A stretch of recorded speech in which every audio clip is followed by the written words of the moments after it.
Bismillahirrahmanirrahim. Assalamualaikum warahmatullahi wabarakatuh.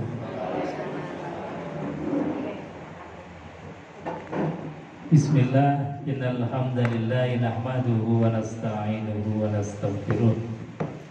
Wa na'udzu billahi min syururi anfusina wa sayyiati a'malina. May yahdihillahu fala mudilla lahu wa may yudlil fala hadiya lahu. Rabbi shrah li sadri wa yassir li amri wahlul 'uqdatam min lisani yafqahu qawli amma ba'd. Qala Allah ta'ala fi kitabil karim wa huwa asdaqul qailin. A'udzu billahi samil 'alim minasy syaithanir rajim. Bismillahirrahmanirrahim. Ya ayyuhalladzina amanu taqullaha haqqa tuqatih wa la tamutunna illa wa antum muslimun. Sadaqallahul azim wa sadaqa rasulul karim wa nahnu ala dzalika minasyahidin walhamdulillahi rabbil alamin. Bapak Ibu hadirin jemaah yang dimuliakan Allah Subhanahu wa taala, tidak henti-hentinya kita mengawali apapun aktivitas kita dengan ucapan hamdalah, alhamdulillahi rabbil alamin. Karena kalimat itu kalimat yang dahsyat, tidak ada kepentingannya kita. Yang adanya memuji Zat yang Maha, Allah Subhanahu wa taala, yang telah memberikan karunia taufik hidayah kepada kita yang tanpa henti. Sampai detik ini pun kita masih diperjalankan untuk bisa mengkaji ayat-ayatnya Allah Subhanahu wa taala sedikit demi sedikit. Kita belajar, kita ngaji bareng. Mudah-mudahan hadirnya kita di majelis yang mulia ini mendapatkan rahmat karunia dari Allah Subhanahu wa taala. Amin ya rabbal alamin. Makanya baginda Rasulullah sallallahu alaihi wasallam itu memberikan motivasi yang luar biasa. Di antara motivasinya kata Rasulullah sallallahu alaihi wasallam, man sanna sunnatan hasanatan. Barang siapa yang ngajak keapian, mengajak kepada kebaikan, apapun kebaikan itu, maka falahu ajruha wa ajru man amila biha ila yaumil qiyamah. Akan diberikan pahala atas berangkatnya kita, atas amaliyah baiknya kita, plus ditambah dengan kebaikan orang yang mengikuti kita. Makanya kita hadir di majelis ini pahalanya beda-beda. Ada yang pahalanya siji karena mangkate dhewean. Ada yang mangkate berangkatnya berdua, maka pahalanya double. Ada yang ngajak-ngajak orang lain, maka pahalanya pahala amaliyah kita plus pahala orang yang mengikuti kita, yang diajak. Nah, mungkin pahala yang terbanyak ini ya Pak Hardi. Pak Hardi ini pahalanya yang terbanyak karena tempatnya dijadikan sebagai majelis untuk kita ngaji bersama. Mudah-mudahan beliau senantiasa diberikan keberkahan, rezeki yang barokah. Amin ya rabbal alamin, melimpah kepada kita sekalian. Amin. Bapak Ibu hadirin jemaah yang dimuliakan Allah, pun sebaliknya kata Rasulullah. Wa man sanna sunnatan sayyi'atan. Barang siapa yang melakukan sayyi'ah, kejelekan, maka falahu ajruha. Maka bagi mereka kata Rasulullah sallallahu alaihi wasallam, wizraha wa wizra man amila biha ila yaumil qiyamah, akan mendapatkan bagian kejelekan juga. Maka kalau kita jelek, lagi jelek, ya jangan ngajak-ngajak. Kalau pas lagi baik baru ngajak. Nah, ini teorinya Rasulullah yang diajarkan oleh Rasulullah sallallahu alaihi wasallam. Bapak Ibu hadirin jamaah yang dimuliakan Allah, kita lanjutkan kajian tafsir Al-Qur'an masih pada surat Al-Baqarah. Sekarang ayat yang ke-65. Bismillahirrahmanirrahim. Walaqad alimtumul ladzina i'tadaw minkum fis sabti faqulna lahum kunu qiradatan khasi'in faja'alnaha nakalan lima baina yadayha wa ma khalfaha wa mau'izatan lil muttaqin.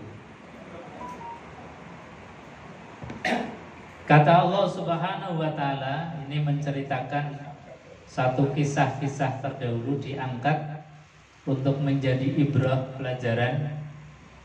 Dan ayat ini masih ada munasabah kaitannya dengan ayat-ayat yang kemarin. Ayat ini diangkat, Allah sampaikan walaqad alimtumul ladzina i'tadaw minkum fis-sabti. Walaqad alimtum, dan sungguh-sungguh alimtum, kamu telah mengetahui apa? Alladzina i'tadaw minkum fis-sabti, itu orang-orang yang melakukan pelanggaran di hari Sabat atau hari Sabtu. Jadi dulu hari Sabtu itu menjadi hari rayanya orang-orang Yahudi atau kaum Bani Israel. Kaum Bani Israel diberikan oleh Allah satu momentum di dalam setiap pekannya, itu hari Sabtu sebagai hari raya. Sebagaimana kita kaum muslimin itu diberikan oleh Allah hari raya di dalam setiap sepekan sekali, yaitu Yaumul Jum'ah, hari Jumat. Makanya Rasulullah SAW itu mengatakan bahwa Yaumul Jum'ah adalah Idul lil Mu'minin, idnya, hari rayanya orang yang beriman. Dan setiap agama atau setiap kaum itu punya hari rayanya masing-masing. Makanya Allah sampaikan di dalam Al-Quran itu bahwa tiap kaum, tiap umat itu ada atau wa minhaja, ada syariat-syariat dan manhaj-manhajnya, serta ada hari rayanya masing-masing.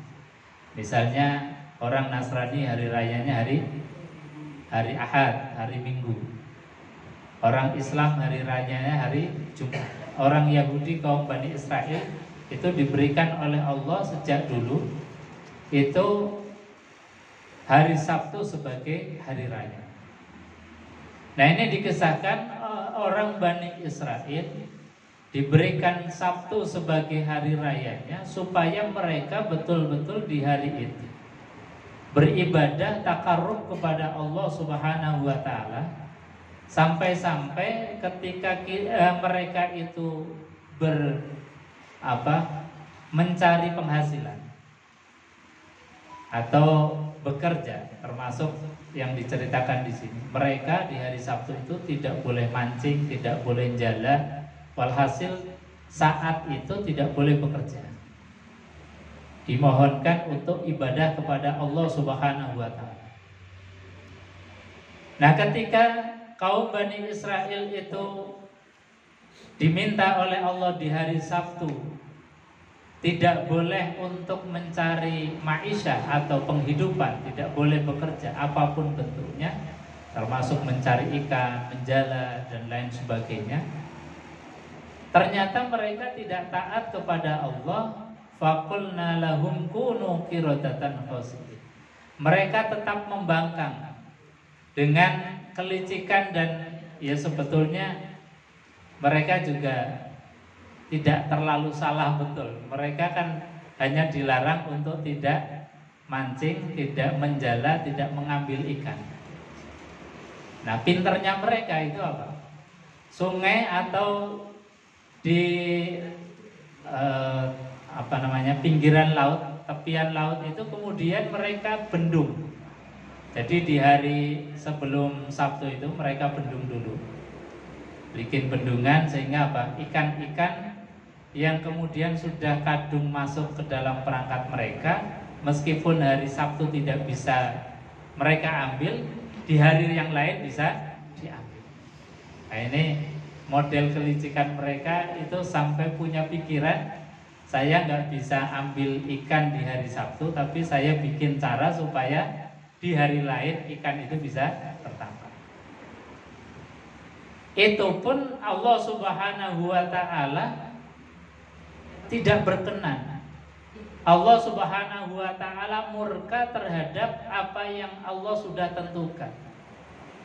Artinya ketika kaum Bani Israel yang di ayat-ayat dulu itu sudah dikisahkan, sudah diberikan oleh Allah nikmat yang sebegitu banyak, di hari Sabtu disuruh untuk fokus kepada Allah saja, mereka masih dengan pikirannya membuat satu piranti, satu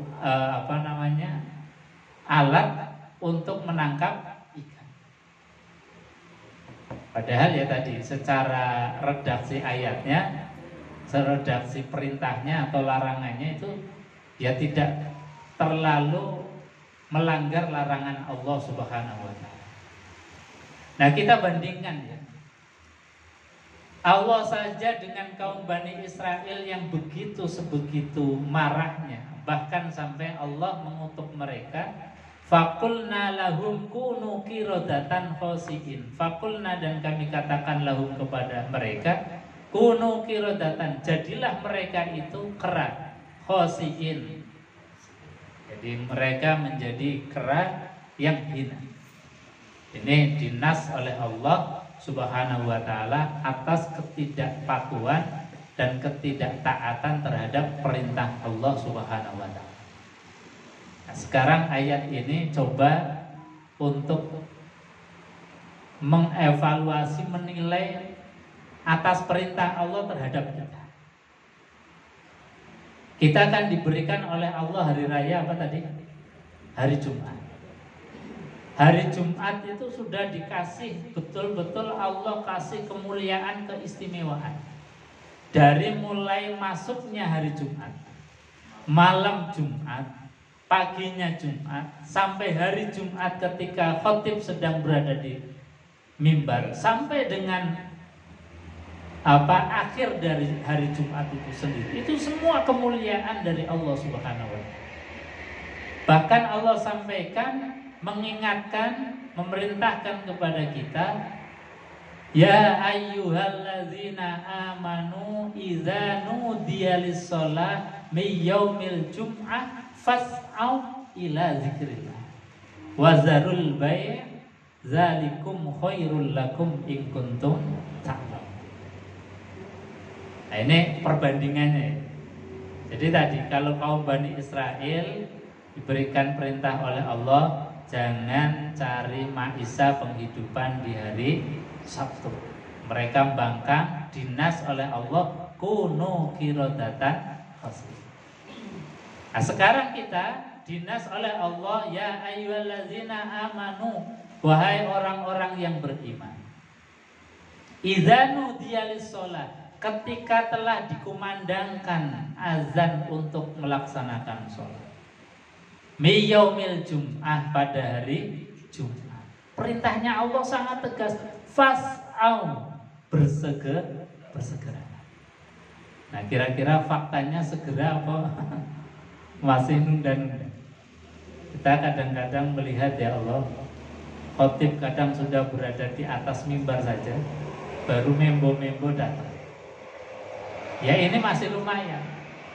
Kadang masih ada yang di rumah, bahkan masih ada yang transaksi jual beli, masih ada yang aktivitas dunia yang macam-macam itu. Padahal perintahnya Allah Subhanahu wa ta'ala. Ini kita nggak membayangkan. Andai kata kemudian Allah mengenas kita kaum muslimin itu sebagaimana Allah memberikan nas kepada kaum Bani Israel, kunu qiradatan khasiin, kira-kira mungkin kita jadi keras semua. Untungnya tidak begitu dengan umat Rasulullah. Tidak langsung dinas kunu qiradatan khasiin. Karena begitu sayangnya Allah kepada umat Rasulullah sallallahu alaihi wasallam. Masih dikasih waktu, masih dikasih nasihat, masih diberikan peluang.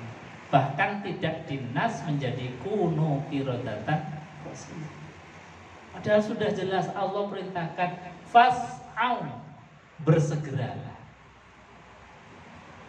Bersegeralah di sini kemudian kalau kita ngukur dengan hadis Rasulullah SAW. Beliau mengatakan, barang siapa yang hadir di hari Jumat di gelombang pertama, kloter pertama, itu bahkan Nabi mengatakan akan diberikan pahala seperti pahalanya orang yang berkurban dengan kurban unta. Itu kan luar biasa. Kayaknya sekaya-kayanya kita itu belum pernah kurban unta.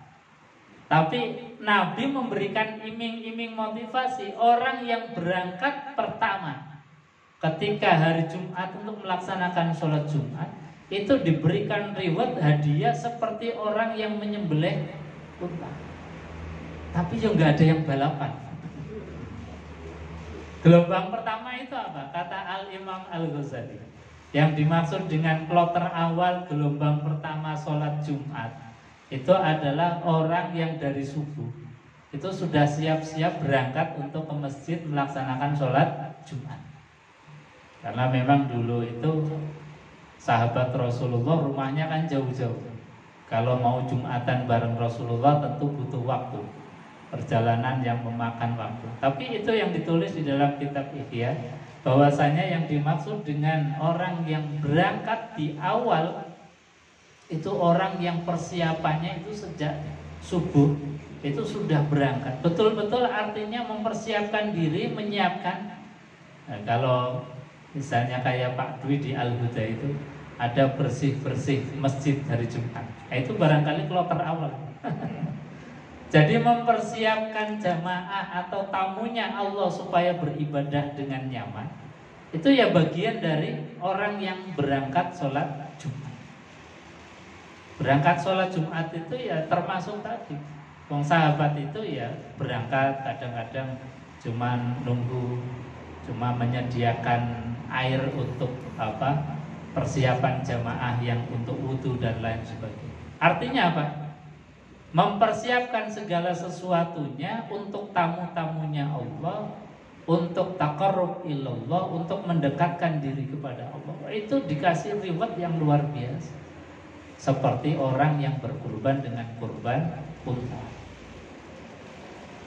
Dan barang siapa yang berangkat Jumat itu di kloter yang kedua, kata Rasulullah, maka dia seperti berkurban dengan kurban sapi.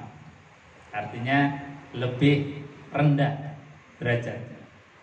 Orang yang berangkat Jumat ketika khatib belum sampai ke mimbar, itu berarti seperti menyembelih kambing.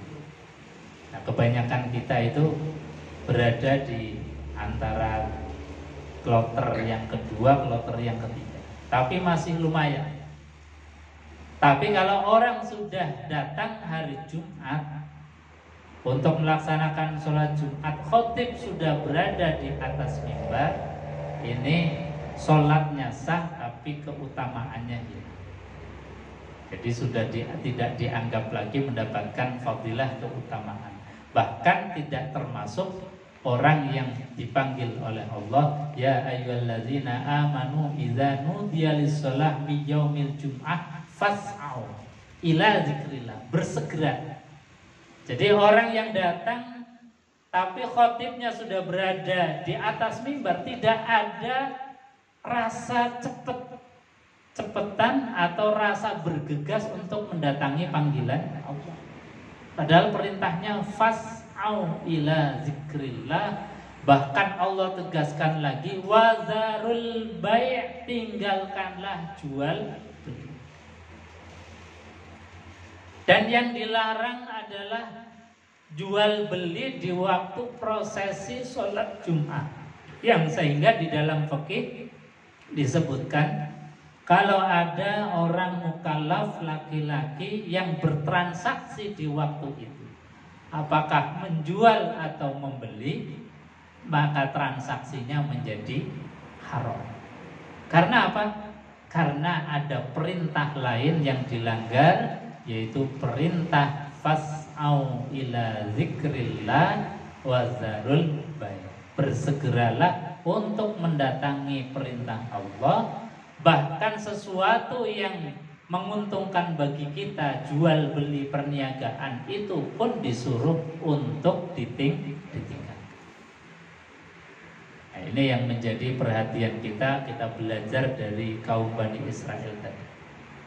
Jadi kaum Bani Israel hanya disuruh untuk tidak berniaga, tidak mencari maisha, mencari penghidupan.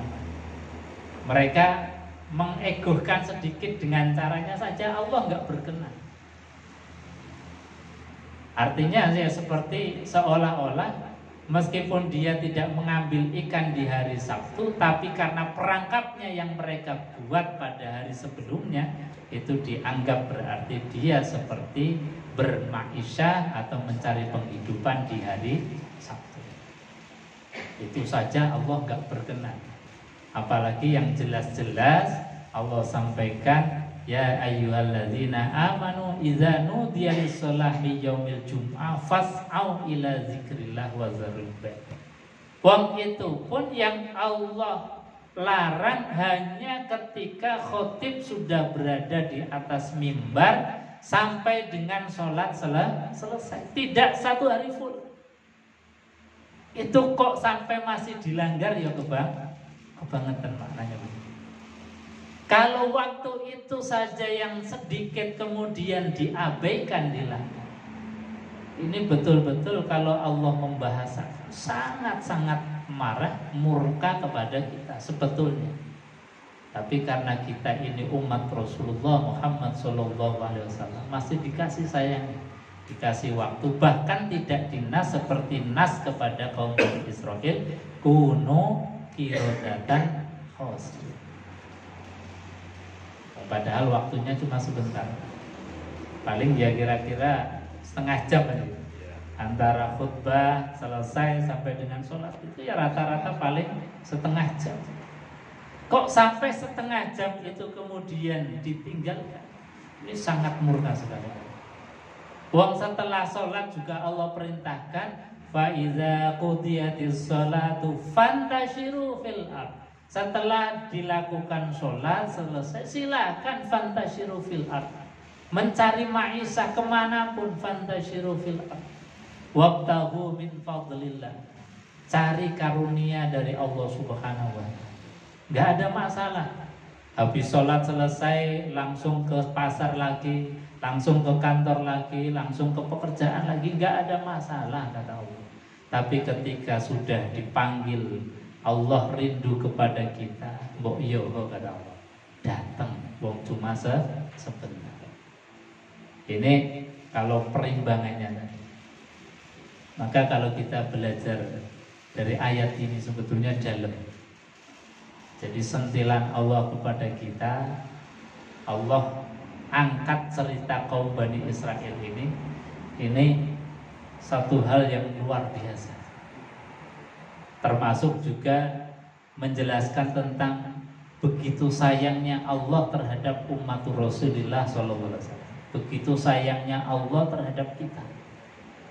Saking sayangnya salah saja masih diberikan kesempatan. Saking sayangnya yang jelas-jelas Jumatan seringkali sudah dikumandangkan hayya 'alas shalah, hayya 'alal falah, itu masih di jalan, masih di pasar. Kadang-kadang agak miris.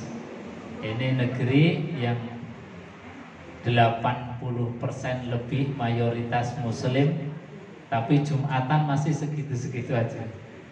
Andai kata kaum muslimin betul-betul tiap Jumat saja berangkat ke masjid, itu meskipun masjid banyak di daerah kita, di negeri kita, pasti kurang terus. Tapi kita kadang-kadang khotib sudah berada di mimbar saja, paling baru separuh yang datang. Nanti khotib sambil khutbah baru datang satu-satu. Dikiranya khutbah itu adalah pengajian. Kalau pengajian itu nggak apa-apa. Misalnya penceramahnya itu sudah ngomong baru datang, nggak masalah, karena itu tidak menjadi syarat dan juga rukunnya Tapi kalau khutbah itu bagian integral dari sholat Jumat itu sendiri. Makanya ketika sholat Jumat itu tidak mendengarkan khutbah, maka berarti Jumatnya ini tidak sempurna. Karena Jumat atau khutbatul Jum'ah itu bagian dari pengganti 2 rakaat yang hilang atau yang tidak dilakukan. Jadi Jumat kan 2 rakaat, sementara zuhur 4 rakaat. Karena Jumat itu hanya 2 rakaat, maka kata para ulama penggantinya adalah 2 khutbah. Khutbah pertama dan khutbah kedua. Artinya apa? Kalau orang datang sholat Jumat kemudian khotib sudah selesai khutbahnya, berarti dia kehilangan 2 rakaat. Maka ini yang harus kita edukasi terus kepada masyarakat. Saking pentingnya sholat Jumat, termasuk sholat Jumat adalah khutbatul Jumat, maka datanglah kita untuk melaksanakan sholat Jumat sebelum khotib berada di atas mimbar. Bapak Ibu hadirin jamaah yang dimuliakan Allah Subhanahu wa taala.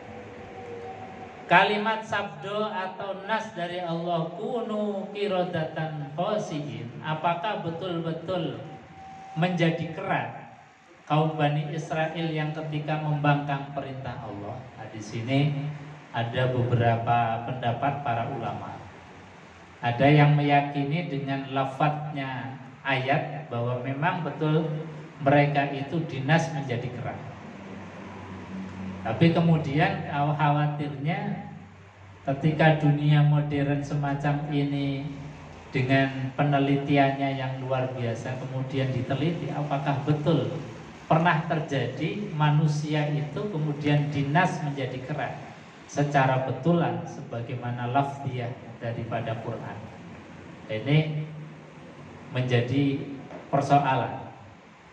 Tapi alhamdulillahnya banyak juga para ulama yang kemudian menafsirkan dengan segi kebahasaan bahwasanya kunu qiradatan khasiin. Makna qiradatan itu bukan makna yang hakiki menjadi kera, tapi memberikan atau menjadikan mereka dinas oleh Allah. Mereka itu punya sifat-sifat seperti sifat-sifatnya kera, yang serakah. Sampai tadi, hari yang harusnya itu adalah haknya Allah saja, mereka egokan tetap untuk kepentingan mereka sendiri. Ini kan namanya orang serakah. hari yang lain ya masih banyak. Allah kasih dalam 1 pekan itu 7 hari. 7 hari kalau Allah minta 1 hari kan ya masih wajar. Ya semuanya milik Allah. Semuanya dikasih oleh Allah. Allah hanya minta 1 hari untuk fokus ibadah. Rasanya itu bukan sesuatu yang mengada-ada, berlebih-lebihan gitu. Tapi toh kadang-kadang saking serakahnya manusia sampai haknya Allah pun ditilep, haknya Allah pun diabaikan. Sehingga ketika Allah memanggil, Allah memerintahkan, Allah rindu kepada kita, masih aja kita banyak alasan bagaimana macam kesibukan menjadi alasan kita. Nah, ini sekali lagi kita belajar jangan sampai kemudian kita dinas sebagaimana Allah mengenas kaum Bani Israel, kuno qiradatan khasiin. Jadi makna qiradatan itu bisa bermakna memang sesungguhnya bahwa mereka itu pernah ada satu kaum turun yang membangkang terhadap perintah Allah, kemudian dijadikan sebagai kera. Atau dengan makna yang tadi bahwa kera itu bermakna sifat-sifat seperti sifatnya kera, sifat-sifat yang serakah, sifat-sifat yang kemudian menelanjangi dirinya sendiri. Kan nggak ada kera yang katoan kecuali kera yang dijadikan sebagai pertunjukan. Tapi kalau kera-kera pada umumnya ya telanjang. Maknanya kalau orang itu kemudian mengabaikan perintahnya Allah, maka akan ditelanjangi oleh Allah, akan diberikan sifat-sifat yang tidak pernah merasa cukup. Meskipun diberikan apapun harta berlimpah, rasanya jadi kurang terus. Itu Itu sifat-sifat. Maka mudah-mudahan kita terbebas dari sifat-sifat kera, sifat-sifat yang disifati kepada kaum Bani Israel yang tidak mengindahkan perintah Allah Subhanahu wa ta'ala. Bapak Ibu hadirin jamaah yang dimuliakan Allah. Faja'alnaha nakalan lima baina yadayha wa ma khalfaha wa mau'izatan lil muttaqin. Kata Allah, faja'alnaha, dan kami jadikan mereka yang menjadi kera itu, Allah angkat jadikan sebagai peringatan, sebagai pelajaran, nakal lima baina yadayha, peringatan bagi orang yang sezamannya waktu itu, wa ma khalfaha, dan juga menjadi pelajaran bagi kita-kita yang sudah tidak sezaman dengan kaum Bani Israel yang diceritakan oleh Quran. Wa mau'izatan, dan juga sebagai mau'izah, sebagai nasihat. Jadi nasihat itu kadang-kadang bisa berupa verbal, bisa ucapan dari lisan mulut kita, bisa juga dari apapun yang ditampakkan oleh Allah itu sebetulnya mau'izah.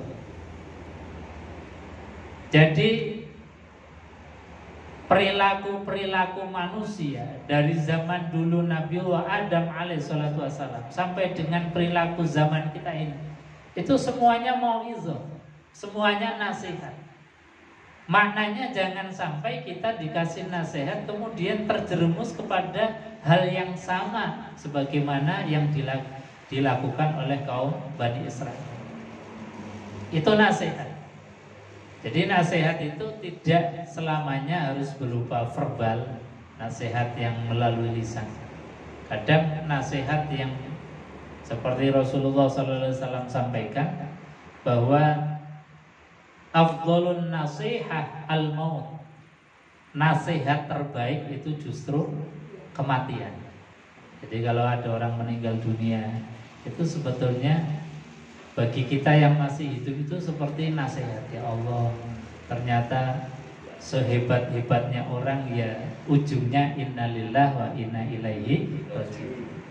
Sekaya-kayanya, sehebat-hebatnya orang, seterkenal-terkenalnya orang, juga ada batas waktunya. Tidak ada orang yang lungsungi, gak ada orang yang hidup selama-lamanya. Ada batas waktunya. Maka ketika kita melihat ya Allah tetangga meninggal dunia, teman sudah meninggal dunia, itu rasanya berarti sebentar lagi kita undangannya, tiketnya juga akan sampai kepada kita. Ini artinya kan jadi hati-hati, waspada. Itu nasihat. Maka kata para ulama, kafa bil mauti nasihat, cukuplah sebetulnya dengan melihat kematian itu sebagai nasihat kita. Jadi kalau nasihat macam-macam itu kemudian gak bisa menjadikan getarnya hati kita. Tapi kalau sudah dihadapkan dengan kematian itu, biasanya orang itu tergetar. Andai kata dihadapkan dengan kematian kok sampai gak bergetar, ya kebangetan. Biasanya penggali kubur yang tiap hari itu susah untuk bergetar. Rasanya sudah biasa karena memang hari-harinya berkecimpung dengan kematian. Maka bagi kita nasihat terbaik itu memang kematian. Karena tidak ada orang yang selama-lamanya hidup. Pasti kita itu ada durasi, ada masa dan waktunya yang setiap saat Allah pasti akan memanggil kita inna lillah wa inna ilaihi raji'un. Jadi apapun yang dilakukan oleh manusia, perjalanan hidup manusia itu semuanya mau itu. Ada orang yang baik, tahu-tahu kejegur, jatuh prestasinya. Ada orang yang kaya, tahu-tahu jatuh miskin. Ada orang yang terkenal. Makanya semua itu adalah bentuk Allah Subhanahu wa ta'ala memperlihatkan kudrahnya Allah. Kuasanya Allah itu begitu. Makanya disampaikan di dalam Quran, Allahu ala kulli syai'in qadir. Allah itu terhadap sesuatu apapun itu qadirun, maha mampu. Yang baik endingnya jadi jelek, Ada orang yang jelek, endingnya jadi baik. Maka ketika kita lagi baik ini, bagaimana mempertahankan kebaikan ini sampai akhir hayat, itu sebuah proses jihad yang luar biasa. Ini jihad luar biasa. Jangan menganggap kita sudah dalam keadaan baik itu akan selamanya baik terus. Jangan-jangan nanti Allah akan menunjukkan kuasanya ala kulli syai'in qadir. Ini kan jadi berbeda. Makanya Rasulullah SAW mengajarkan terus supaya kita istiqomah dalam kebaikan, tidak lupa dengan doa ihdinas siratal mustaqim. Ya Allah, tunjukilah kami jalan yang lurus. Makanya kalimat ini, ayat ini ada dalam surat yang surat itu menjadi ruknun min arkanis sholat, menjadi rukunnya sholat, balungannya sholat, menjadi kerangkanya sholat. Sebab apa? Kalau kerangka ini berarti sesuatu yang mendarah daging kita. Maka Fatihah itu sebetulnya kalau kita baca di dalam sholat harusnya kita maknai betul. Kita berdoa kepada Allah, ihdinas siratal mustaqim, ya Allah, tunjukilah jalan kami yang lurus. Karena apa? Boleh jadi sekarang kita lurus, kemudian merasa bisa menjaganya, malah diberikan hasil akhir yang tidak sesuai. Hanya doa ini harus terus menerus dan menjadi rukun dalam rukunnya sholat. Tiap hari minimal 17 kali kita mengucapkan ihdinas siratal mustaqim. Bapak Ibu hadirin jamaah yang dimuliakan Allah Subhanahu wa taala, mungkin itu yang bisa kami sampaikan. Barangkali ada yang mau ditanyakan atau ditambahkan, silakan.